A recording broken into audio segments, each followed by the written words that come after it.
ہمارے لیے بہت ہی خوشی اور مسرت کا یہ موقع ہے کہ حضرت مولانا اسماعیل صاحب دامت برکاتہ یہاں تشریف فرمائیں۔ آپ ہمارے پرانے اساتذہ کرام میں سے ہیں، راندیل کے اساتذہ بڑے بڑے علماء میں آپ کا شمار ہے۔ آپ نے قریب 35-40 سال ایک ہی دارالعلوم میں شروع سے اب تک خدمت کی ہے۔ آپ اس وقت وہاں شیخ الحدیث ہیں اور دارالعلوم کے صدر مفتی ہیں۔ حضرت مولانا نے ہماری معمولی سی دعوت کو قبول فرما کر یہاں جو تشریف لائے، اس پر ہم جتنا کہ آپ کا شکریہ ادا کریں کم ہیں۔ اللہ رب العزت آپ کی عمر میں برکت عطا فرمائے، آپ کو صحت مند فرمائے اور آپ کے پوری ذات کو عام فرمائے۔ ہم سب مل کر ان کے لیے خصوصی دعائیں کریں گے، کرتے ہیں اور کرتے رہیں گے، اور آپ کا ہم پورے دارالعلوم کے اراکین کی جانب سے آپ کا ہم بہت بہت شکریہ ادا کرتے ہیں۔ ساتھ ہی ساتھ آپ کے صاحبزادے قاری اسلم صاحب اور ان کے قاری اسلم صاحب کے خصوص دامت برکاتہم جو یہاں تشریف لائے ہیں، ان کے بھی ہم شکر گزار ہیں کہ آپ نے حضرت مولانا کو یہاں لانے کی زحمت فرمائی اور ہماری دعوت کو قبول فرما کر ہمیں خدمت کا موقع عنایت کیا۔ جزاکم اللہ خیر۔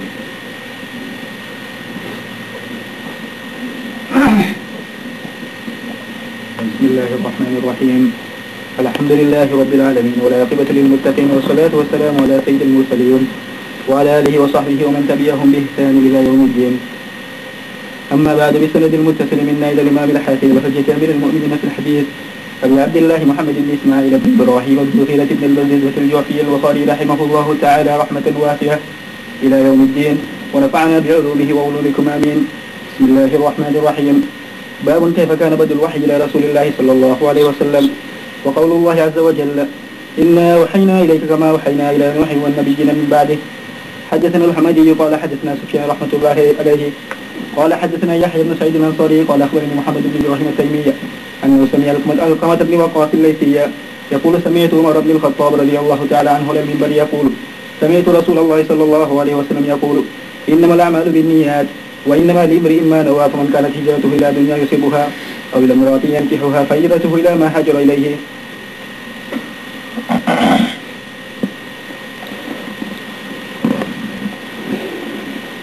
بسم الله الرحمن الرحيم. الحمد لله رب العالمين والصلاة والسلام على سيد المرسلين وعلى آله وأصحابه أجمعين. أما بعد، آپ حضرات کے سامنے اصح کتب بعد کتاب اللہ البخاری، تمام کتابوں میں سب سے زیادہ صحت جس کے اوپر تمام علماء کا اتفاق ہے قرآن حکیم کے بعد بخاری شریف سامنے کھلی ہوئی ہے۔ اس میں سے آپ نے اس کتاب بخاری کی پہلی حدیث کا تلاوت فرمائی۔ اس کا باب جو ہے باب کیف کان بدء الوحی، امام بخاری رحمۃ اللہ علیہ نے منعقد فرمایا۔ امام بخاری رحمۃ اللہ علیہ نے کیف کان بدء الوحی اس باب کو سب سے پہلے منعقد کر کے اس بات کی طرف اشارہ فرمایا کہ میری اس کتاب کے اندر جتنی بھی احادیث آئے گی وہ تمام کے تمام وحی کے اوپر موقوف ہے۔ اس کے اندر کوئی حدیث موضوع نہیں، بلکہ تمام کے تمام وما ينطق عن الهوى ان هو الا وحی یوحى۔ اللہ تعالیٰ نے فرمایا اس اعتبار سے میری اس کتاب بخاری کے اندر جتنی بھی حدیثیں ہوگی وہ تمام کے تمام احادیث مبنی بر وحی ہے، یعنی وحی کے ذریعے سے جو کچھ معلوم ہوا ہے اسی کو میں نے بیان کیا۔ اس کتاب کے اندر کسی حدیث کے سقیم ہونا یا یہ ہے کہ اس کے اندر موضوع ہونا تو درکنار، کوئی حدیث اس کے اندر ضعیف بھی نہیں ہے، بلکہ تمام کے تمام حدیث اس کے اندر حسن ہے، صحیح ہے۔ اسی بات کی طرف اشارہ کرنے کے لیے امام بخاری رحمۃ اللہ علیہ نے باب کیف کان بدء الوحی یہ باب منعقد فرمایا ہے۔ اس کے بعد اپنی بات کو ثابت کرنے کے لیے امام بخاری رحمۃ اللہ علیہ نے آیت کریمہ کو بیان فرمایا انا اوحینا الیک کما اوحینا الی نوح والنبیین من بعدہ، فرمایا کہ ہم نے آپ کی طرف اسی طریقے سے وحی کی جس طریقے سے کہ آپ کے بعد آپ کے علاوہ دیگر انبیاء علیہ السلام اور حضرت نوح علیہ نبینا علیہ السلام اور ان کے بعد جو دوسرے انبیاء علیہ السلام ان کے اوپر وحی بھیجی. آپ نے پڑھا ہوگا کہ انبیاء علیہ السلام کا سلسلہ تو حضرت آدم علیہ السلام سے معلوم چلتا ہے، لہذا حضرت آدم علیہ السلام کا ذکر کرنا چاہیے تھا کہ ہم نے آپ کی طرف اسی طریقے سے وحی بھیجی جس طریقے سے حضرت آدم علیہ نبینا علیہ السلام کے اوپر ہم نے وحی بھیجی. امام بخاری رحمۃ اللہ علیہ نے اس کو ذکر نہ کرتے ہوئے حضرت نوح علیہ نبینا علیہ السلام کا تذکرہ فرمایا کہ جیسے ہم نے ان کے اوپر وحی بھیجی اسی طریقے سے آپ کے اوپر وحی بھیجی. گویا طالب علمانہ ایک اشکال یہ ہوتا ہے کہ نبوت کا سلسلہ حضرت آدم علیہ السلام سے شروع ہوا اور اولو العزم گویا پہلے حضرت آدم ہے تو ان کا ذکر نہیں، حضرت نوح علیہ السلام کا ذکر فرمایا. اور جس آیت کریمہ میں نوح علیہ السلام کا تذکر ہے اس آیت کریمہ کو امام بخاری رحمۃ اللہ علیہ نے کیوں پیش فرمایا؟ وہی میں نے عرض کیا کہ آپ نے پڑھا ہوگا کہ اصل جو احکام جاری ہوئے ہیں حضرت نوح علیہ نبینا علیہ السلام کے ذریعے سے، حلال اور حرام ہونا، جائز اور ناجائز ہونا، حضرت نوح علیہ السلام سے یہ سلسلہ شروع ہوا ہے. حضرت آدم علیہ السلام، حضرت ادریس علیہ السلام، حضرت شیس علیہ السلام، جو تین انبیاء کرام حضرت نوح علیہ السلام سے پہلے گزرے، ان کے اوپر کوئی احکام وارد اور صادر نہیں ہوتے تھے، بلکہ کھانے کا طریقہ، پہننے کا طریقہ، مکان بنانے کا طریقہ، یہ انسان کی زندگی گزارنے کے متعلق جو ضروری چیزیں تھیں ان انبیاء علیہ السلام کو وہی بیان کیا گیا تھا. حلال اور حرام اور جائز اور ناجائز ہونے کے متعلق کوئی ذکر نہیں تھا. اور یہ سلسلہ شروع ہوا حضرت نوح علیہ نبینا علیہ السلام سے. اس لیے امام بخاری رحمۃ اللہ علیہ نے یہ فرمایا کہ جیسے احکام کے بارے میں ہم نے نوح علیہ السلام کو وحی بھیجی، اسی طریقے سے آپ کے اوپر بھی اسی احکام کے بارے میں، حلال حرام جائز ناجائز ہونے کے بارے میں ہم وحی بھیج رہے ہیں. گویا اشکال بھی دور ہو گیا کہ حضرت نوح علیہ السلام کی آیت کو لا کر کے امام بخاری رحمۃ اللہ علیہ اس بات کی طرف اشارہ کرنا چاہتے. وحی کے معنی کلام خفی کے ہیں جو آپ نے پڑھا ہوگا. اس بدء الوحی کے بعد امام بخاری رحمۃ اللہ علیہ نے سب سے پہلے جو حدیث بیان فرمائی، جیسے کہ محدثین کا اور فقہاء کا عام طریقہ یہی رہا ہے کہ انما الاعمال بالنیات والی روایت لائے ہیں. اس کا جواب بالکل ظاہر ہے کہ انسان، پڑھانے والا بھی اور پڑھنے والا بھی اور تمام کے تمام لوگ اپنی نیتوں کو درست کر لے ہوئے، اس لیے کہ اگر اس کی نیت درست ہوگی تب تو اس کا عمل مقبول ہوگا، اور اگر نیت نہیں ہے تو اس کا عمل مقبول نہیں ہے. اس کے بارے میں اس کے بعد بدء الوحی کے متعلق بخاری رحمۃ اللہ علیہ نے چند احادیث کو بیان فرمایا. پہلی حدیث بیان فرمائی ان الحارث بن ہشام سأل رسول اللہ صلی اللہ علیہ وسلم فقال یا صلی اللہ علیہ وسلم کیف یاتیک الوحی، آپ کے طرف وحی کیسے آتی تھی؟ فقال رسول اللہ صلی اللہ علیہ وسلم احیانا یاتینی مثل صلصلۃ الجرس. بہرحال اس کے اندر وحی کی کیفیت کو بیان فرمایا. آپ نے پڑھا ہوگا کہ سوال یہ ہوتا ہے کہ ہم بخاری رحمۃ اللہ علیہ نے عنوان قائم فرمایا بدء الوحی کے متعلق وحی کی ابتدا کیسے ہوئی، اور حدیث پاک کو بیان فرمایا وحی کی کیفیت کے متعلق کہ وحی کس طریقے سے آتی تھی. تو کیفیت کا ذکر تو ہوا لیکن بدء وحی کا کوئی ذکر نہیں، لہذا حدیث کو ترجمۃ الباب کے ساتھ مطابقت نہیں ہوئی. یہ ایک سوال ہوتا ہے. لیکن آپ پڑھیں گے کہ امام بخاری رحمۃ اللہ علیہ کا مقصد یہ ہے کہ ترجمۃ الباب کے ضمن میں جتنی بھی احادیث بیان کی جاتی ہے، ان احادیث میں سے کسی ایک حدیث کا ترجمۃ الباب کے ساتھ مطابق ہونا یہ کافی ہے. تمام کے تمام احادیث کا مطابق ہونا کوئی ضروری نہیں ہے. دوسرے جو احادیث لاتے ہیں اس وحی کے متعلق، اس ترجمۃ الباب کے متعلق جو باتیں ہوتی ہیں، اس وجہ سے حدیث کو بیان کیا جاتا ہے.